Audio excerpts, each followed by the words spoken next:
Stave 3, the second of the three spirits. Awakening in the middle of a prodigiously tough snow and sitting up in bed to get his thoughts together, Scrooge had no occasion to be told that the bell was again upon the stroke of 1. He felt that he was restored to the consciousness in the right nick of time for the especial purpose of holding conference with the second messenger dispatched to him through Jacob Marley's intervention. But finding that he turned uncomfortably cold when he began to wonder which of his curtains this new spectre would draw back, he put them every one aside with his own hands and lying down again established a sharp lookout all round the bed, for he wished to challenge the spirit on the moment of its appearance and did not wish to be taken by surprise and made nervous. Gentlemen of the free and easy sort, who plumb themselves on being acquainted with a move or two, and being usually equal to the time of day, express the wide range of their capacity for adventure by observing that they are good for anything from pitch and toss to manslaughter, between which opposite extremes, no doubt there lies a tolerable wide and comprehensive range of subjects. Without venturing for Scrooge quite as hardily as this, I don't mind calling on you to believe that he was ready for a good broad field of strange appearances, and that nothing between a baby and a rhinoceros would have astonished him very much. Now, being prepared for almost anything, he was not by any means prepared for nothing, and consequently, when the bell struck 1 and no shape appeared, he was taken with a violent fit of trembling. 5 minutes, 10 minutes, a quarter of an hour went by, yet nothing came.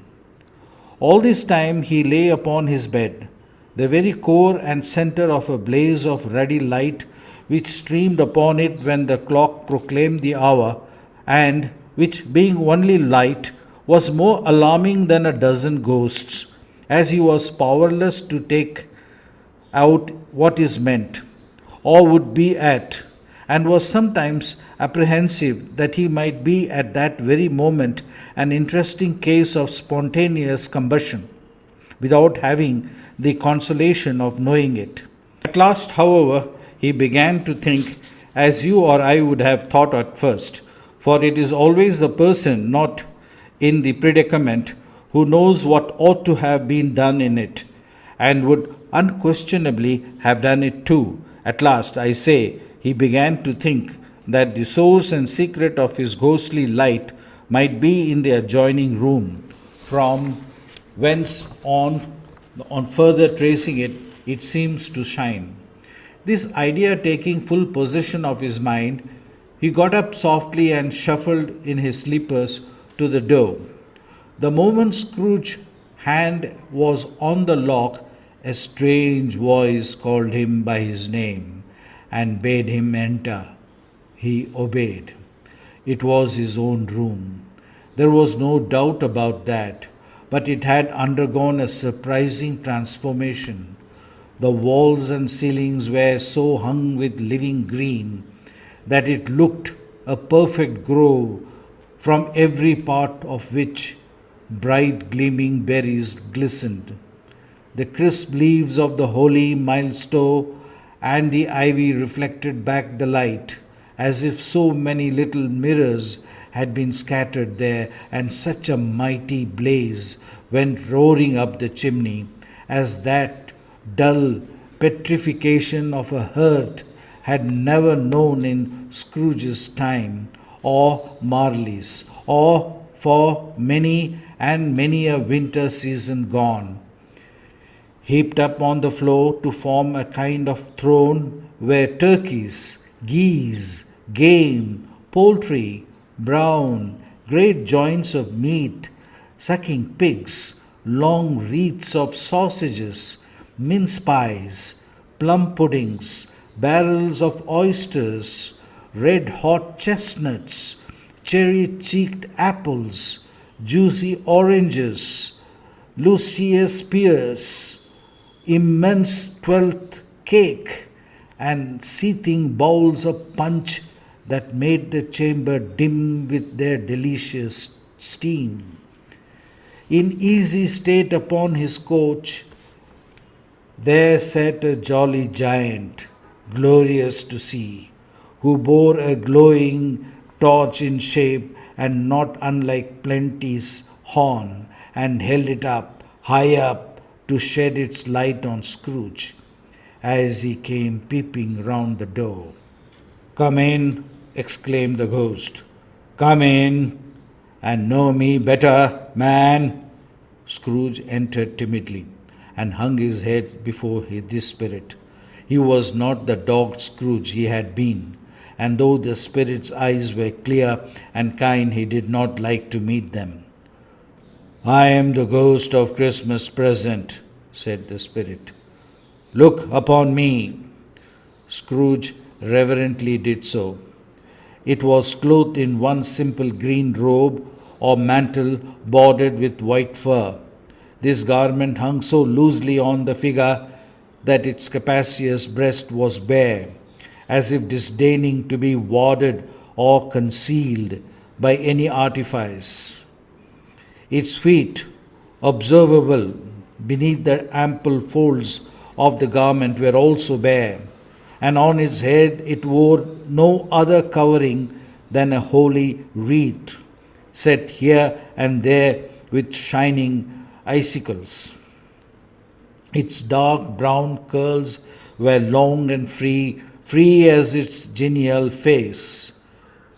Its sparkling eye, its open hand, its cheery voice, its unconstrained demeanor, and its joyful air, girded around its middle, was an antique scabbard, but no sword was in it, and the ancient sheath was eaten up with rust.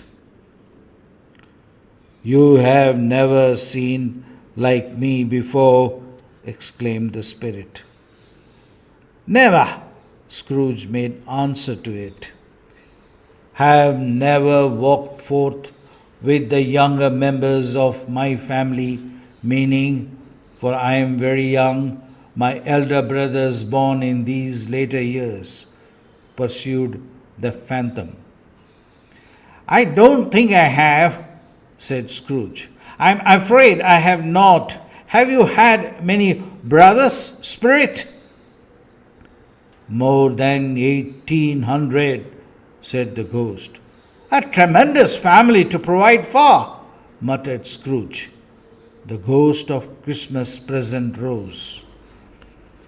"Spirit," said Scrooge submissively, "conduct me where you will. I went forth last night on compulsion, and I learned a lesson which is working now. Tonight, if you have aught to teach me, let me profit by it." "Touch my robe." Scrooge did as he was told, and held it fast. Holly, mistletoe, red berries, ivy, turkeys, geese, game, poultry, brown meat, pigs, sausages, oysters, pies, puddings, fruit and punch all vanished instantly. So did the room, the fire, the ruddy glow, the hour of night, and they stood in the city streets on Christmas morning, where, for the weather was severe, the people had a rough but brisk and not unpleasant kind of music, in scraping the snow from the pavement in front of their dwellings and from the tops of the houses, whence it was mad delight to the boys to see it come plumping down into the road below, the splitting into artificial little snowstorms. The house fronts looked black enough, and the windows blacker, contrasting with the smooth white sheet of snow upon the roofs, and with the dirtier snow upon the ground, which last deposit had been ploughed up in deep furrows by the heavy wheels of carts and wagons, furrows that crossed and recrossed each other hundreds of times where the great streets branched off and made intricate channel hard to trace in the thick yellow mud and icy water. The sky was gloomy and the shortest streets were choked up with dingy mist, half thawed, half frozen, whose heavier particles descended in a shower of sooty atoms, as if all the chimneys in Great Britain had, by one consent, caught fire and were blazing away to their dear hearts' content. There was nothing very cheerful in the climate or the town, and yet was there an air of cheerfulness abroad that the clearest summer air and the brightest summer sun might have endeavour to diffuse in vain. For the people who were shoveling away on the housetops were jovial and full of glee, calling out to one another from the parapets and now and then exchanging the facetious snowball. Better-natured missiles far than many a wordy jest, laughing heartily if it went right and not less heartily if it went wrong. The poulterers' shops were still half open, and the fruiterers were radiant in their glory. There were great round pot-bellied baskets of chestnuts shaped like the waistcoats of jolly old gentlemen, lolling at the doors and tumbling out into the streets in their apologetic opulence. There were ruddy, brown-faced, broad-girthed Spanish onions, shining in the fatness of their growth like Spanish friars, and winking from their shelves in wanton shyness at the girls as they went by, and glanced demurely at the hung-up milestone. There were pears and apples and clustered high in blooming pyramids. There were bunches of grapes made in the shopkeeper's benevolence to the dangle from the conspicuous hooks, that people mouth might water gratis as they passed. There were piles of filberts, mossy and brown, recalling in their fragrance ancient walks among the woods and pleasant shuffling ankle-deep though withered leaves. There were Norfolk biffins, squat and sweaty, setting off the yellow of the oranges and lemons, and in the great compactness of the juicy person, urgently entreating and beseeching to be carried home in the paper bags and eaten after dinner. The very gold and silver fish set forth among those choice of fruits in a bowl, though members of a dull, stagnant-blooded race appeared to know that there was something going on, and to a fish went gasping round their little world in a slow, passionless excitement.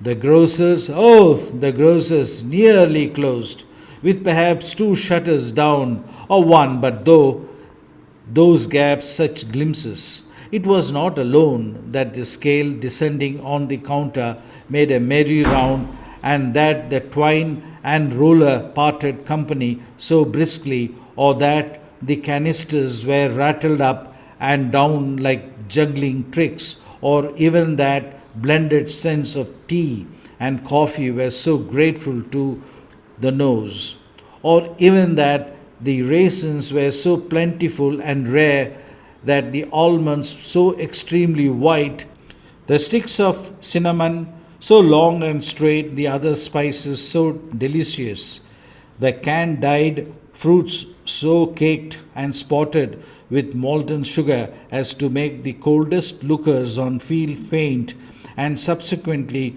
bilious.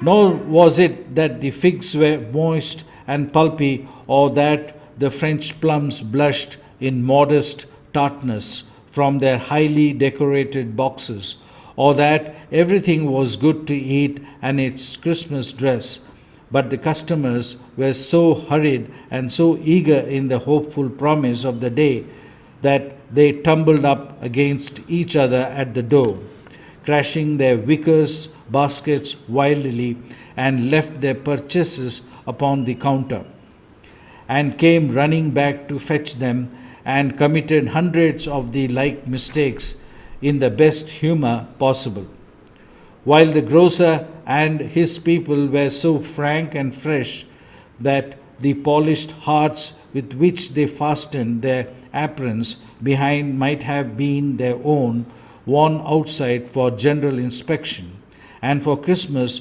doors to peck as if they choose. And soon the steeples called a good people all to church and chapel, and away they came, flocking through the streets in their best clothes and with their gayest faces. And at the same time there emerged from the scores of by-streets, lanes, and nameless turnings innumerable people carrying their dinners to their bakers' shops.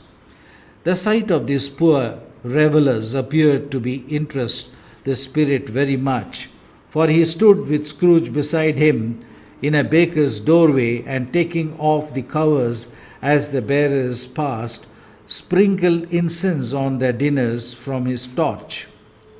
And it was very uncommon kind of torch, for once or twice when there were angry words between some dinner carriers who had jostled each other, he shed a few drops of water on them from it, and their good humour was restored directly.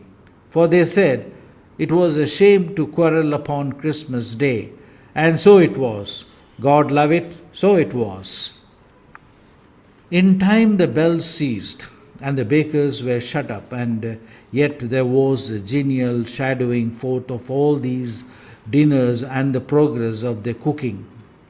In the thawed blotch of wet above each baker's oven, where the pavement smoked as if its stones were cooking too. Is there a peculiar flavour in what you sprinkle from your torch? Asked Scrooge. There is, my own. Would it apply to any kind of dinner on this day? Asked Scrooge. To any kindly given, to a poor one most. Why to a poor one most? Asked Scrooge. Because it needs it most. Spirit, said Scrooge, after a moment's thought, I wonder you, of all the beings in many worlds about us, should desire to cram these people's opportunities of innocent enjoyment. Aye, cried the Spirit. You would deprive them of the means of dining every seventh day, often the only day on which they can be said to dine at all, said Scrooge. Wouldn't you? Aye, cried the Spirit. You seek to close these places on the seventh day, said Scrooge, and it comes to the same thing. I seek, exclaimed the Spirit. Forgive me if I am wrong. It has been done in your name, or at least in that of your family, said Scrooge. There are some upon this earth of yours, returned the Spirit, who lay claim to know us, and who do their deeds of passion, pride, ill will, hatred, envy, bigotry, and selfishness in our name, who are as strange to us and all our kith and kin as if they had never lived. Remember that, and charge their doings on themselves, not us.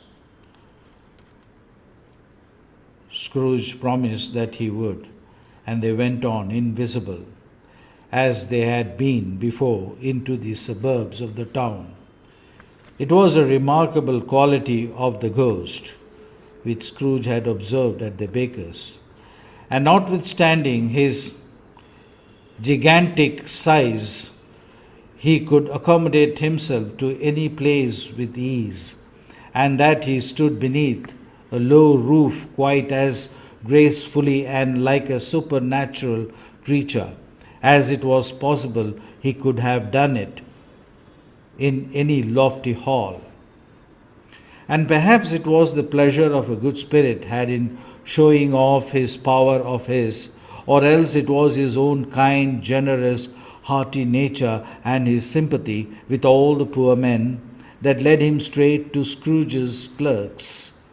For there he went and took Scrooge with him, holding to his robe, and on the threshold of the door the spirit smiled and stopped to bless Bob Cratchit's dwelling with the sprinkling of his torch.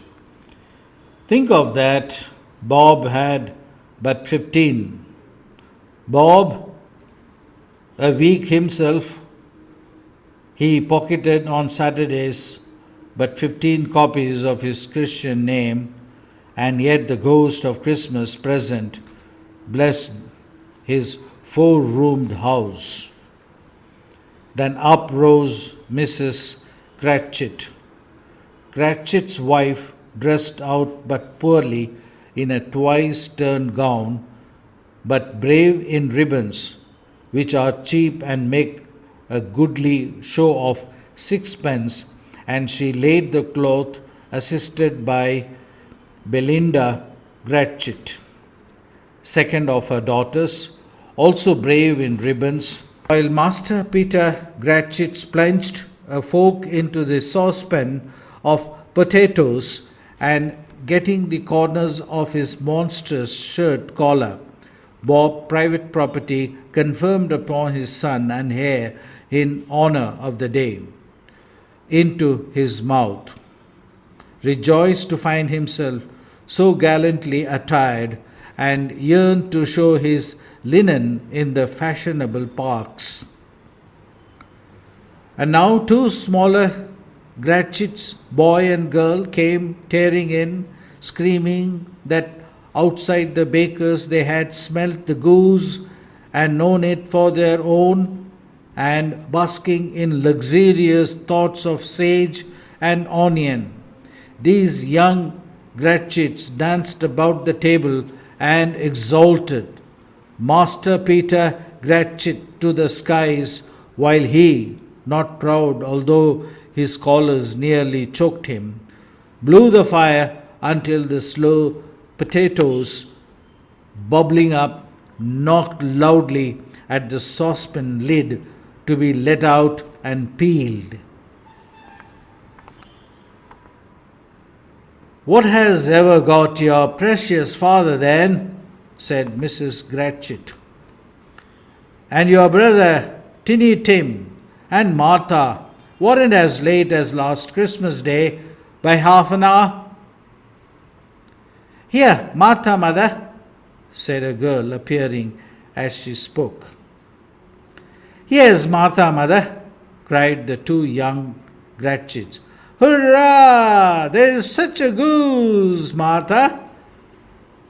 "Why, bless your heart alive, my dear, how late you are," said Mrs. Cratchit, kissing her a dozen times and taking off her shawl and bonnet for her with officious zeal.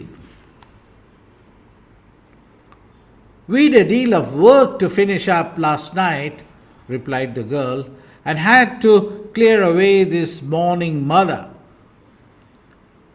"Well, never mind so long as you're come," said Mrs. Cratchit. "Sit here down before the fire, my dear, and have a warm, Lord bless you." No, there's father coming," cried the 2 young Cratchits, who were everywhere at once. "Hide, Martha, hide." So Martha hid herself, and in came little Bob, the father, with at least 3 feet of comforter exclusive of the fringe and hanging down before him, and this threadbare clothes darned up and brushed to look seasonable, and Tinny Tim upon his shoulders. Alas for Tinny Tim, he bore a little crutch, and his limbs supported by an iron frame. "Why, where is our Martha?" cried Bob Cratchit, looking around. "Not coming," said Mrs. Cratchit. "Not coming?" said Bob, with a sudden declension in his high spirits, for he had been Tim's blood horse all the way from the church and had come home rampant. "Not coming upon Christmas Day?" Martha didn't like to see him disappointed, if it were only in joke, so she came out prematurely from behind the closet door and ran into his arms, while the two young Cratchits hustled Tinny Tim and bore him off into the wash-house, that he might hear the pudding singing in the copper. "And how did little Tim behave?" asked Mrs. Cratchit, when she had rallied Bob on his credulity and Bob had hugged his daughter to his heart's content. "As good as gold," said Bob, "and better. Somehow he gets thoughtful sitting up himself so much, and thinks the strangest things you ever heard. He told me, coming home, that he hoped the people saw him in the church, because he was a cripple, and it might be pleasant to them to remember upon Christmas Day, who made lame beggars walk and blind men see." Bob's voice was tremulous when he told them this, and trembled more when he said that Tinny Tim was growing strong and hearty. His active little crutch was heard upon the floor, and back came Tinny Tim before another word was spoken, escorted by his brother and sister to his stool before the fire, and while Bob turning up his cuffs as if, poor fellow, they were capable of being made more shabby, compounded some hot mixture in a jug with gin and lemons, and stirred it round and put it on the hob to simmer. Master Peter and the two ubiquitous young Cratchits went to fetch the goose, with which they soon returned in high procession. Such a bustle of ensured that you might have thought a goose to the rarest of all birds, a feathered phenomena to which a black swan was a matter of course, and in truth it was something very like it in that house. Mrs. Cratchit made the gravy ready beforehand in a little saucepan, hissing out. Master Peter mashed the potatoes with incredible vigor. Miss Belinda sweetened up the apple sauce. Martha dusted the hot plates.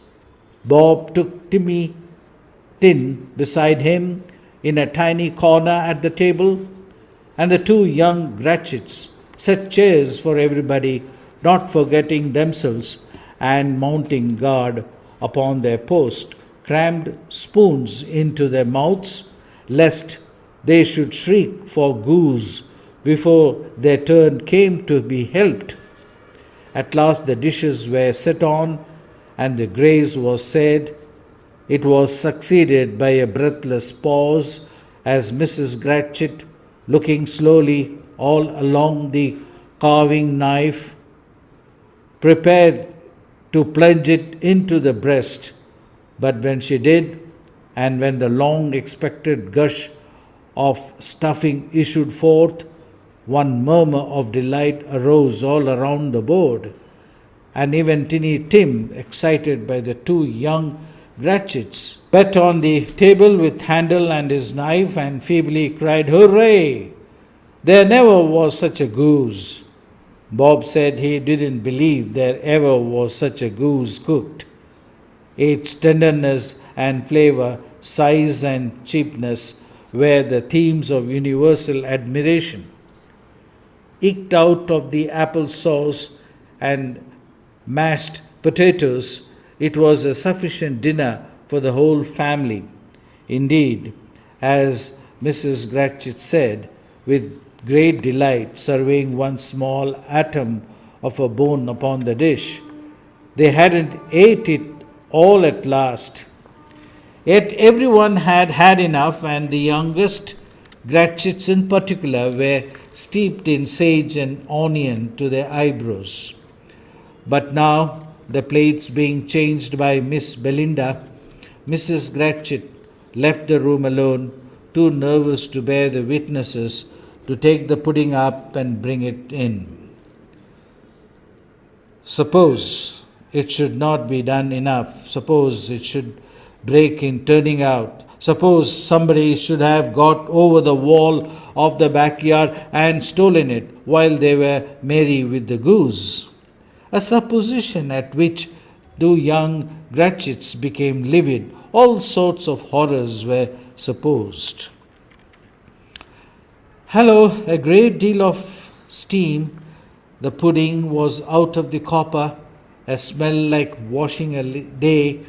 There was the cloth, a smell like eating house, and a pastry cook's next door to each other, with the laundresses next door to that. That was pudding. In half a minute, Mrs. Cratchit entered, flushed and smiling proudly, with the pudding like the speckled cannon ball, so hard and firm, blazing in half a quarter of an ignited brandy, and bedight with Christmas holly stuck into the top. Oh, a wonderful pudding, Bob Cratchit said, and calmly too, that he regarded it as the greatest success achieved by Mrs. Cratchit since their marriage. Mrs. Cratchit said that now the weight was off her mind, and she would confess she had her doubts about the quantity of flour. Everybody had something to say about it, and nobody said and thought it was all a small pudding for a large family. It would have been flat hearsay to do so. Any Cratchits would have blushed to hint at such a thing. At last the dinner was all done, the cloth was cleared, the hearth swept, and the fire made up. The compound in the jug being tasted and considered perfect, apples and oranges were put upon the table, and a shovel full of chestnuts on the fire.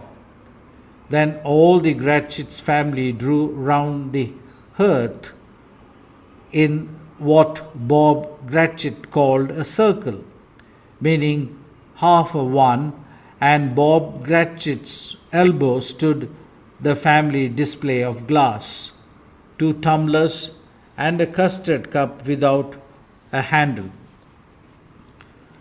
These held the hot stuff from the jug, however, as well as the golden goblets would have done, and Bob served it out with the beaming looks, while the chestnuts on the fire spurted and cracked noisily. Then Bob proposed,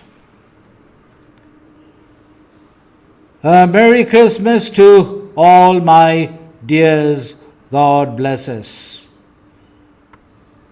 which all the family re-echoed. "God bless us, everyone," said Tinny Tim, the last of all. He sat very close to his father's side upon his little stool. Bob held his withered little hand in his, as if he loved the child and wished to keep him by his side, and dreaded that he might be taken from him. "Spirit," said Scrooge, with an interest he had never felt before, "tell me if Tim will live." "I see vacant seat," replied the ghost, "in the poor chimney corner, and a crutch without an owner carefully preserved. If these shadows remain unaltered by the future, the child will die. No, no, said Scrooge. Oh no, kind spirit, say he will be spared. If these shadows remain unaltered by the future, none other of my race, returned the ghost, will find him here. What then? If he be like to die, he had better do it and decrease the surplus population. Scrooge hung his head to hear his own words quoted by the spirit, and was overcome with penitence and grief. Man, said the ghost, if man you be in heart, not adamant, forbear that wicked cant until you have discovered what the surplus is and where it is. Will you decide what men shall live, what men shall die? It may be that in the sight of heaven you are more worthless and less fit to live than millions like this poor man's child. O God, to hear the insect on the leaf pronouncing on too much life among his hungry brothers in the dust. Scrooge bent before the ghost's rebuke and trembling cast his eyes upon the ground, but he raised them speedily on the hearing his own name. Mr. Scrooge, said Bob, I'll give you Mr. Scrooge, the founder of the feast. The founder of the feast indeed, cried Mrs. Cratchit, reddening.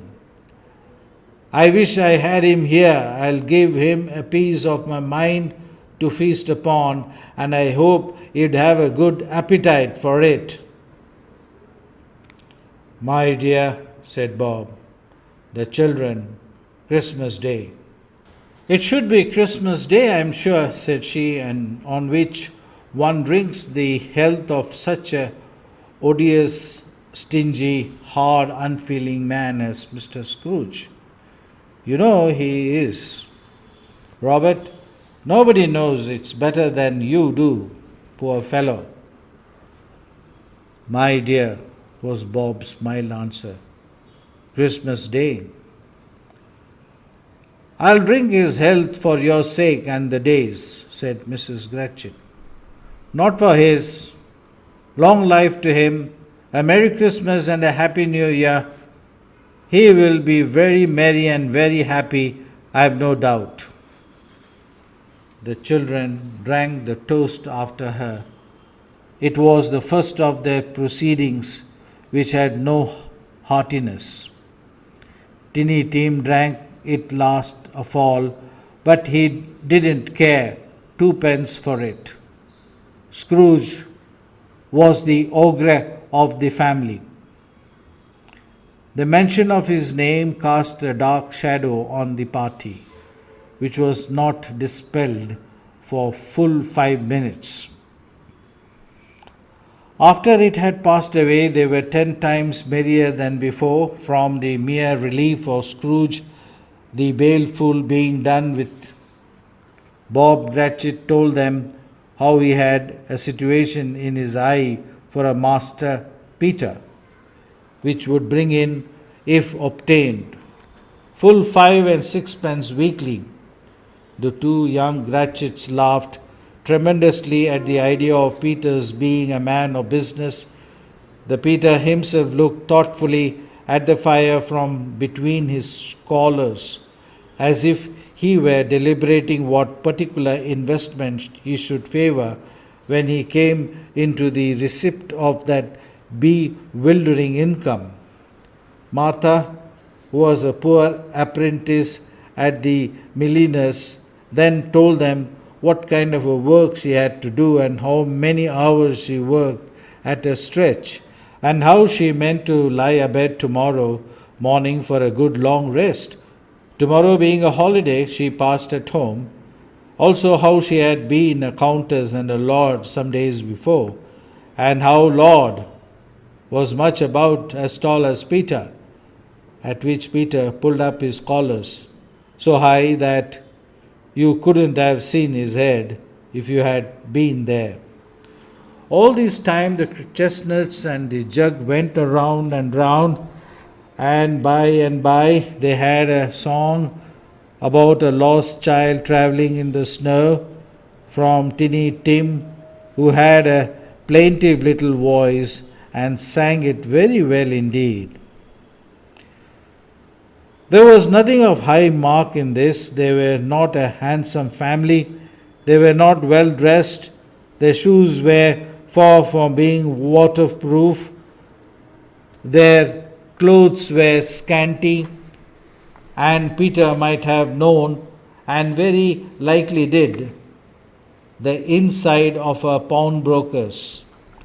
But they were happy, grateful, pleased with one another, and contented with the time. And when they faded and looked happier yet in the brightest sprinklings of the Spirit's torch at parting, Scrooge had his eye upon them, and especially on Tinny Tim, until the last. By this time it was getting dark and the snowing pretty heavily, and as Scrooge and the Spirit went along the streets, the brightness of the roaring fires in the kitchen, parlours, and all sorts of rooms was wonderful. Here the flickering of the blaze showed preparation for a cosy dinner, with hot plates baking through and through before the fire, and deep red curtains ready to be drawn to shut out cold and darkness. There all the children of the house were running out into the snow to meet their married sisters, brothers, cousins, uncles, aunts, and be the first to greet them. Here again were shadows on the window blind of guests assembling, and there a group of handsome girls, all hooded and fur-booted, and all chattering at once, tripped lightly off to some near neighbour's house, where woe upon the single man who saw them enter, artful witches. Well they knew it in a glow.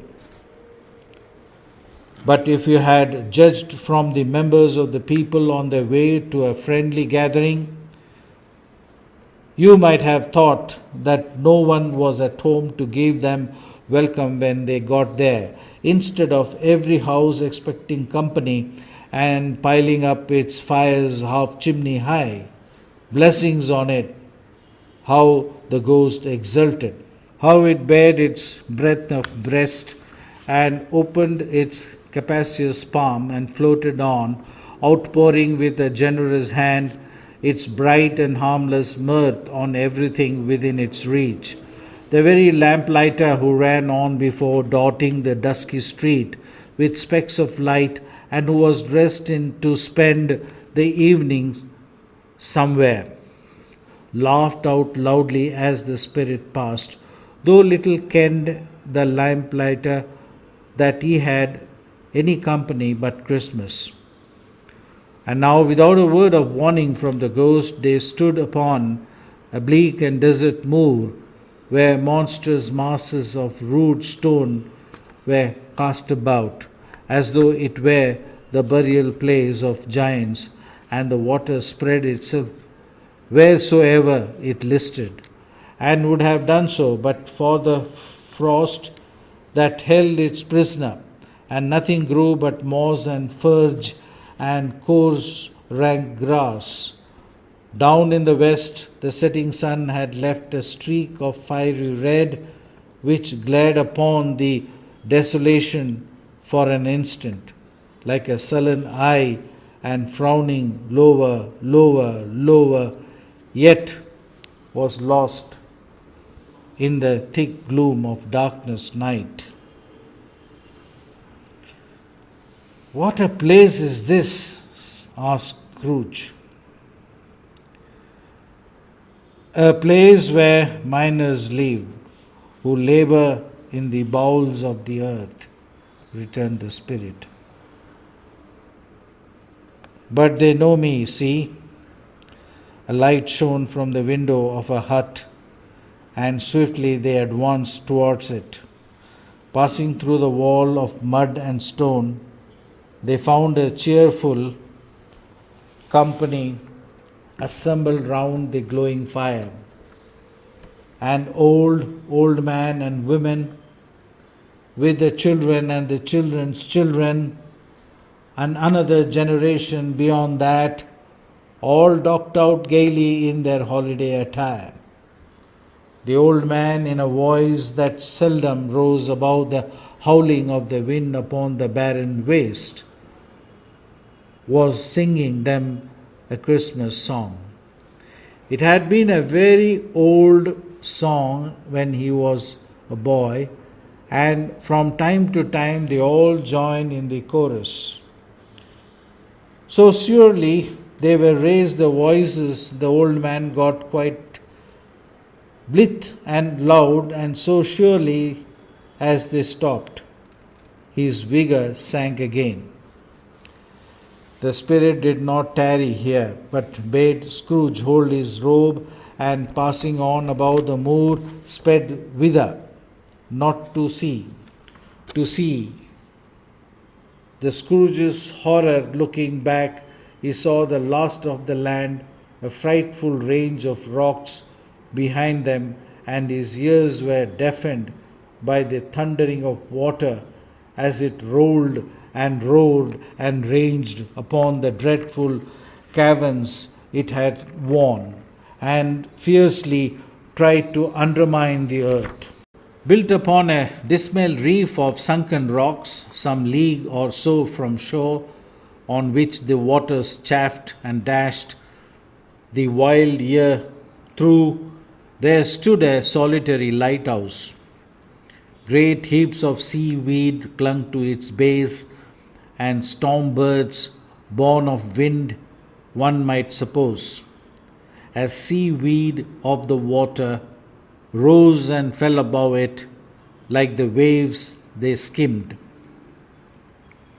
But even here, two men who watched the light had made a fire that through the loophole in the thick stone wall shed out a ray of brightness on the awful sea. Joining the horny glance over the rough table at which they sat, they wished each other Merry Christmas in their can of grog, and one of them, the elder, too, with his face all damaged and scarred with hard weather, as the figure head of an old ship might be, struck up a sturdy song that was like a gale in itself. Again the ghost sped on above the black and heaving sea, on until, being far away, as he told Scrooge, from any shore they lighted on a ship. They stood beside the helmsman at the wheel, the lookout in the bow, the officers who had the watch, dark ghostly figures in their several stations, but every man among them hummed a Christmas tune, or had a Christmas thought, or spoke below his breath to his companion of some bygone Christmas day, with homeward hopes and belonging to it, and every man on board, waking up or sleeping, good or bad, had kinder word for another on the day than on any day in the year, and had shared to some extent in its festivities, and had remembered those who cared for at a distance, and had known that they delighted to remember him. It was a great surprise to Scrooge, while listening to the moaning of the wind and thinking what a solemn thing it was to move on through the lonely darkness over an unknown abyss, whose depths were secrets as profound as death. It was a great surprise to Scrooge, while thus engaged, to hear a hearty laugh. It was much greater surprise to Scrooge to recognize it as his own nephew's, and to find himself in a bright, dry, gleaming room with a spirit standing smiling by his side and looking at the same nephew with approving affability. "Ha ha ha ha!" laughed Scrooge's nephew. "Ha ha ha ha! If you should happen by any unlikely chance to know a man more blessed in laughter than Scrooge's nephew, all I can say is I should like to know him too. Introduce him to me, and I'll cultivate his acquaintance. It is a fair, even-handed, noble adjustment of things that while there is infection in disease and sorrow, there is nothing in the world so irresistibly contagious as laughter and good humour." When Scrooge's nephew laughed in this way, holding his sides, rolling his head, and twisting his face into the most extravagant contortions, Scrooge's niece by marriage laughed as heartily as he, and their assembled friends, being not a bit behindhand, roared out lustily, "Ha ha ha ha ha!" "He said that Christmas was a humbug as I live," cried Scrooge's nephew. "He believed it too." "More shame for him, Fred," said Scrooge's niece indignantly. "Bless those women, they never do anything by halves. They are always in earnest." She was very pretty, exceedingly pretty, with a dimpled, surprised-looking capital face, a ripe little mouth that seemed made to be kissed, as no doubt it was, all kinds of good little dots about her chin that melted into one another when she laughed, and the sunniest pair of eyes you ever saw in any little creature's head. Altogether she was what you would have called provoking, but satisfactory too. Oh, perfectly satisfactory. "He is a comical old fellow," said Scrooge's nephew. "That's the truth, and not so pleasant as he might be. However, his offences carry their own punishment, and I have nothing to say against him." "I'm sure he is very rich, Fred," hinted Scrooge's niece. "At least you always tell me so." "What of that, my dear?" said Scrooge's nephew. "His wealth is of no use to him. He don't do any good with it. He don't make himself comfortable with it. He hasn't the satisfaction of thinking that he is ever going to benefit us with it." "I have no patience with him," observed Scrooge's niece. Scrooge's niece, sisters, and all other ladies expressed the same opinion. "Oh, I have," said Scrooge's nephew. I'm sorry for him. I couldn't be angry with him if I tried. Who suffers by his ill whims? Himself always. Here he takes it into his head to dislike us, and he won't come and dine with us. What's consequence? He don't lose much of a dinner." "Indeed, I think he loses a very good dinner," interrupted Scrooge's niece. Everybody else said the same, and they must be allowed to have been competent judges, because they had just had dinner and, with the dessert upon the table, were clustered around the fire by a lamplight. "Well, I am very glad to hear it," said Scrooge's nephew, "because I haven't great faith in these young housekeepers. What do you say, Topper?"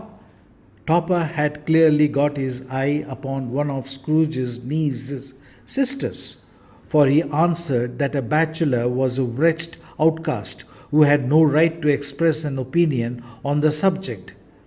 Whereat Scrooge's niece's sister, the plump one with the lace tucker, not the one with the roses, blushed. "Do go on, Fred," said Scrooge's niece, clapping her hands. "He never finishes when he begins to say, 'He is such a ridiculous fellow.'" Scrooge's nephew revealed in another laughter, and it was impossible to keep the infection off. Though the plump sister tried hard to do with aromatic vinegar, his example was unanimously followed. "I was only going to say," said Scrooge's nephew, "that the consequence of his talking a dislike to us, not making merry with us, is, as I think, that he loses some pleasant moments, which could do him no harm. I am sure he loses pleasanter companions than he can find in his own thoughts, either in his own mouldy old office or his dusty chamber. I mean to give him the same chance every year, whether he likes it or not, for I pity him. He may rail at Christmas till he dies, but he can't help thinking better of it. I defy him. If he finds me going there in good temper year after year and saying, 'Uncle Scrooge, how are you?' if it only puts him in the vein to leave his poor clerk £50, that's something I think I shook him yesterday." It was their turn to laugh now at the notion of his shaking Scrooge. But being thoroughly good-natured and not much caring that they laughed at, so that they laughed at any rate, he encouraged them in their merriment and passed the bottle of joyously. After tea, they had some music, for they were a musical family and knew what they were about, what they sung, a glee or a catch. I can assure you, especially Topper, who could growl away in the bass like a good one and never swell the large veins in his forehead and get red in face over it. Scrooge's niece played well upon the harp, and played among other tunes a simple little air, a mere nothing you might learn to whistle it in 2 minutes, which had been familiar to the child who fetched Scrooge's from the boarding school. As he had been reminded by the ghost of Christmas past, when this strain of music sounded, all the things that ghost had shown him came upon his mind.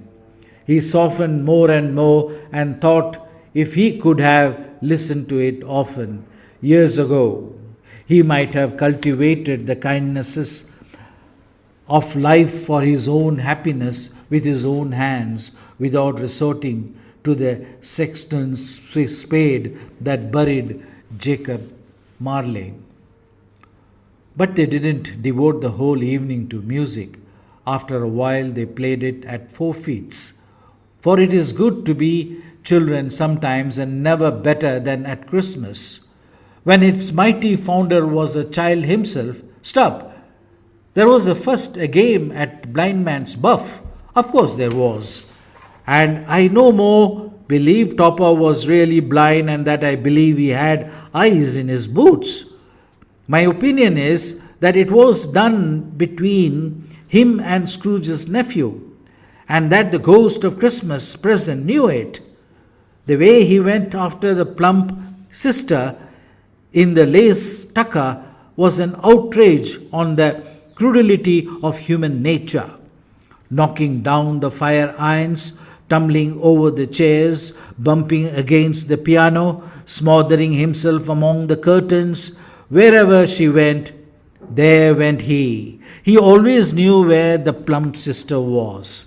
He wouldn't catch anybody else. If you had fallen up against him, or some of them did, on purpose, he would have made a feint of endeavoring to seize you, which would have been an affront to your understanding, and would instantly have sidled off in the direction of the plump sister. She often cried out that it wasn't fair, and it really was not. But when at last he caught her, when, in spite of all her silken rustlings and her rapid flutterings past him, he got her into a corner whence there was no escape, then his conduct was most execrable. For his pretending not to know her, his pretending that it was necessary to touch her headdress, and to further assure himself of her identity by pressing a certain ring upon her finger and a certain chain about her neck, was vile, monstrous. No doubt she told her opinion of it when another blind man being in office, they were so confidentially together behind the curtains. Scrooge's niece was not one of the blind man's buff party, but was made comfortable with a large chair and a football tool in a snug corner where the ghost and the Scrooge were close behind her, but she joined in the forfeits and loved her to admiration with all the letters of the alphabet. Likewise, at the game of how, when, and where, she was very great, and to the secret joy of Scrooge's nephew, beat her sisters hollow. Though they were sharp girls too, as Topper would have told you. There might have been 20 people there, young and old, and they all played, and so did Scrooge, for wholly forgetting in the interest he had in what was going on, that his voice made no sound in their ears. He sometimes came out with a guess quite loud, and very often guessed quite right too, for the sharpest needle, best Whitechapel warranted not to cut in the eye, was not sharper than Scrooge's, blunt as he took it in his head to be. The ghost was greatly pleased to find him in his mood, and looked upon him with such favour that he begged like a boy to be allowed to stay until the guest departed. But this spirit said could not be done. "Here is a new game," said Scrooge. "1 half-hour, spirit, only one."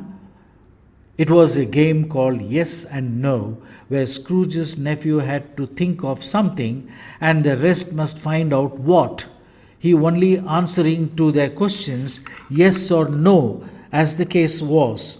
The brisk fire of questioning to which he was exposed elicited from him that he was thinking of an animal, a live animal, rather disagreeable animal, a savage animal, an animal that growled and grunted sometimes and talked sometimes and lived in London and walked about the streets and wasn't made a show of and wasn't led by anybody. I didn't live in a minege and was never killed in a market, and was not a horse or an ass or a cow or a bull or a tiger or a dog or a pig or a cat or a bear. At every fresh question what was put to him, his nephew burst into a fresh roar of laughter, and was so expressively tickled that he was obliged to get off the sofa and stand. At last the plump sister, falling into a similar state, cried out, "I have found it. I know what it is, Fred. I know what it is." "What is it?" cried Fred. "It's your Uncle Scrooge!" Which it certainly was. Admiration was the universal sentiment, though some objected that the reply to "Is it a bear?" ought to have been yes, inasmuch as as an answer in the negative was sufficient to have diverted their thoughts from Mr. Scrooge, supposing they had ever had any tendency that way. "He was given us plenty of merriment, I am sure," said Fred, "and it would be ungrateful not to think his health. Here is a glass of mulled wine ready our hand at the moment, and I say, Uncle Scrooge." "Well, Uncle Scrooge," they cried, "a Merry Christmas and a Happy New Year to the old man, whatever he is," said Scrooge's nephew. "He wouldn't take it from me, but may he have it, nevertheless, Uncle Scrooge." Uncle Scrooge had imperceptibly become so gay and light of heart that he would have pledged the unconscious company in return, and thanked them in an inaudible speech. If the ghost had given him time, but the whole scene passed off in breath of the last word spoken by his nephew, and he and the spirit were again upon their travels. Much they saw, and far they went, and many homes they visited, but always with a happy end. The spirit stood beside sick beds, and they were cheerful on foreign lands, and they were close at home by struggling men, and they were patients in their greater hope by poverty, and it was rich in almhouse, hospital, and jail, in misery's every refuge, where vain man in his little brief authority had not made fast the door and barred the spirit out. He left his blessing and taught Scrooge's his precepts. It was a long night, if it were only a night, but Scrooge had his doubts of this, because the Christmas holidays appeared to be condensed into the space of time they passed together. It was strange, too, that while Scrooge remained unaltered in his outward form, the ghost grew older, clearly older. Scrooge had observed this change, but never spoke of it until they left a children's 12th night party, when, looking at spirits as they stood together in an open place, he noticed that its hair was grey. "Are the spirits live so short?" asked Scrooge. "My life upon this globe, it is very brief," replied the ghost. "It ends tonight." "Tonight?" cried Scrooge. "Tonight at midnight. Hark! The time is drawing near." The chimes were singing and ringing the 3/4 past 11 at the moment. "Forgive me if I am not justified in what I ask," said Scrooge, looking intently at the spirit's robe, "but I see something strange and not belonging to yourself, protruding from your skirts. Is it not a foot or a claw?" "It might be a claw, for the flesh there is upon it," was the spirit's sorrowfully reply. "Look here." From the foldings of the robe, it brought out 2 children, wretched, abject, frightful, hideous, and miserable.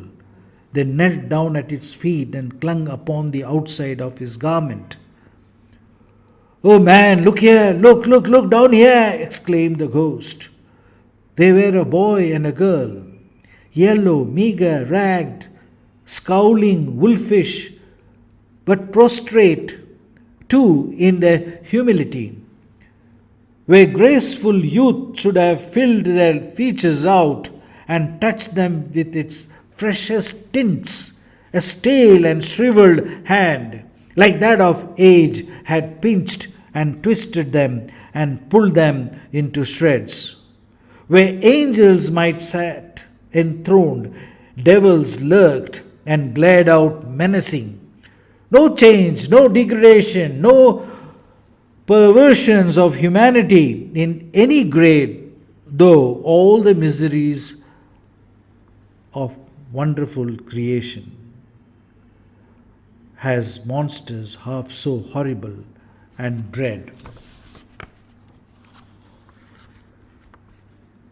Scrooge started back, appalled.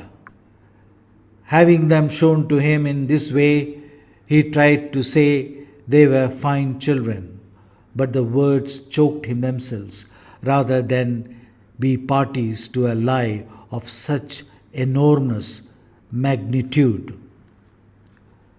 Spirit, are they yours? Scrooge would say no more. They are man's, said Spirit, looking down upon him. And they cling to me, appealing from their fathers. This boy is ignorance, this girl is want.